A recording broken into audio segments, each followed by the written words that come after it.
ಗಣರಾಜ್ಯೋತ್ಸವದ ಪೆರೇಡ್ಗೆ ಕೇರಳ ಸರ್ಕಾರ ಕಳುಹಿಸಿದ್ದ ಬ್ರಹ್ಮಶ್ರೀ ನಾರಾಯಣ ಗುರುಗಳ ಸ್ತಬ್ಧ ಚಿತ್ರ ನಿರಾಕರಣೆ ಖಂಡಿಸಿ ಅವಿಭಜಿತ ದಕ್ಷಿಣ ಕನ್ನಡ ಜಿಲ್ಲೆಯ ಬಿಲ್ಲವ ಸಂಘಗಳು, ಸಂಘಟನೆಗಳು ಹಾಗೂ ಬಿಲ್ಲವ ಸಮಾಜದ ನೇತೃತ್ವದಲ್ಲಿ ಮಂಗಳೂರಿನಲ್ಲಿ ಗುರಿ ತೋರಿದ ಗುರುವಿನ ಕಡೆಗೆ ಸ್ವಾಭಿಮಾನದ ಜಾಥಾ ಯಶಸ್ವಿಯಾಗಿ ಸಮಾಪನಗೊಂಡಿದೆ.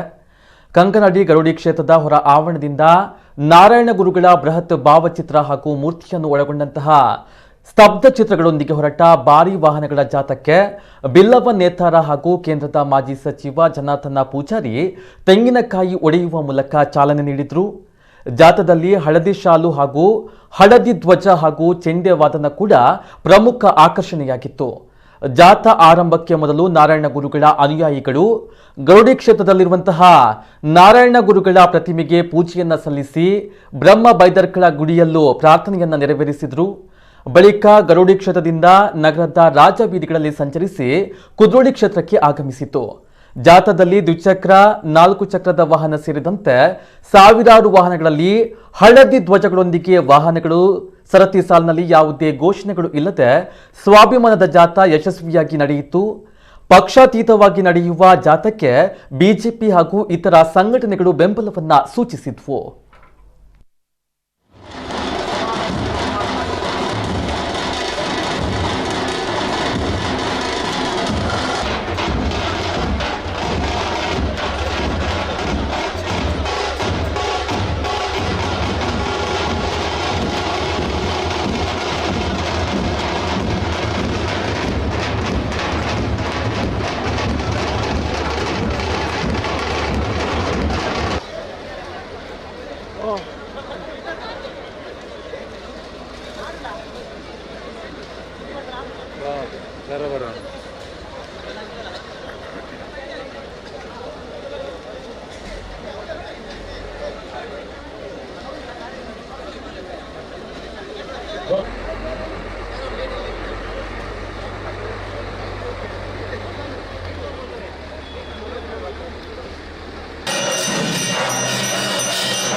ದೇವರು ನಿಮಗೆಲ್ಲರಿಗೂ ಕೂಡ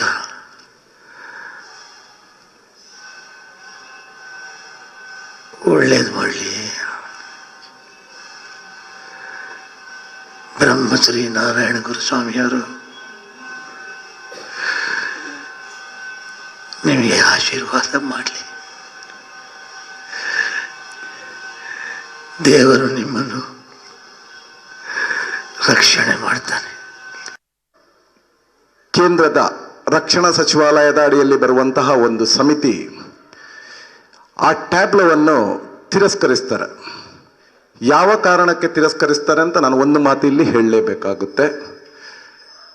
ಈ ಕೇರಳ ಸರ್ಕಾರ ಕಳಿಸಿರುವಂತಹ ಟ್ಯಾಬ್ಲೋ ಜಟಾಯು ಪಾರ್ಕ್ನೊಂದಿಗೆ ಮಹಿಳಾ ಸಬಲೀಕರಣದ ಒಂದು ಕಾನ್ಸೆಪ್ಟನ್ನು ಹೊಂದಿದ್ದು, ಆ ಸಮಯದಲ್ಲಿ ಈ ಮಹಿಳಾ ಸಬಲೀಕರಣಕ್ಕೆ ಅತ್ಯಂತ ಒತ್ತು ಕೊಟ್ಟಂತಹ ಜಗದ್ಗುರು ಈ ಜಗತ್ತಿಗೆ ಒಂದೇ ಜಾತಿ, ಒಂದೇ ಮತ, ಒಂದೇ ದೇವರು ಎಂದು ಅದ್ಭುತ ಸಂದೇಶವನ್ನು ನೀಡಿ ನಾವೆಲ್ಲರೂ ದೇವರ ಮಕ್ಕಳು ಎಂದ ಸಂದೇಶವನ್ನು ನೀಡಿದಂತಹ ನಾರಾಯಣ ಗುರುಗಳ ಪ್ರತಿಮೆಯನ್ನು ಅಲ್ಲಿಟ್ಟಿದ್ರು.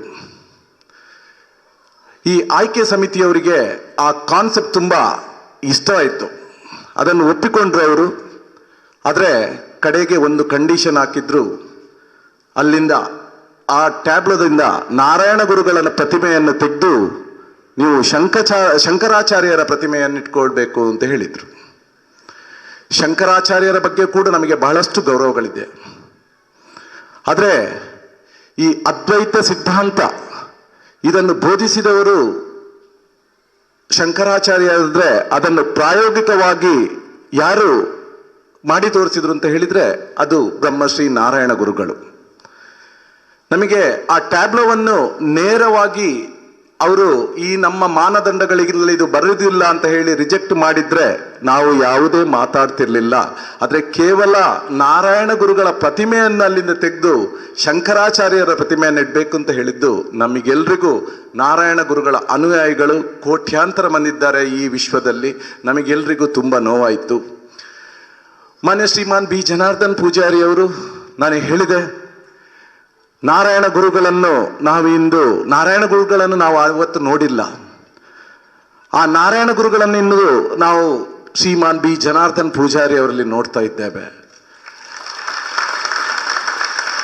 ಆ ನಾರಾಯಣ ಗುರುಗಳು ಅಂದು ಮಾಡಿರುವಂತಹ ಅದ್ಭುತ ಕ್ರಾಂತಿಗಳು, ಸಂಘರ್ಷ ರಹಿತವಾಗಿ ಶಾಂತಿಯುತವಾದಂತಹ ಕ್ರಾಂತಿಗಳು, ಅದನ್ನು ಅದಲ್ಲದೆ ಬ್ರಹ್ಮಶ್ರೀ ನಾರಾಯಣ ಗುರುಗಳು ನಮ್ಮೆಲ್ಲರ ಹಿರಿಯರಗಳಿಂದ ಕರೆಗೆ ಹೋಗೊಟ್ಟು ಇಲ್ಲಿ ಬಂದು ಈ ದೇವಸ್ಥಾನವನ್ನು ಪ್ರತಿಷ್ಠಾಪಿಸಿದ ನಂತರ ಮಾನ್ಯ ಶ್ರೀಮಾನ್ ಬಿ ಜನಾರ್ದನ್ ಪೂಜಾರಿ ಅವರ ನೇತೃತ್ವದಲ್ಲಿ ಬ್ರಹ್ಮಶ್ರೀ ನಾರಾಯಣ ಗುರುಗಳ ತತ್ವ ಸಂದೇಶವನ್ನು ಅಕ್ಷರ ಪಾಲಿಸುವಂತ ಕೆಲಸ ಈ ಕ್ಷೇತ್ರದಲ್ಲಿ ನಡೀತಾ ಉಂಟು.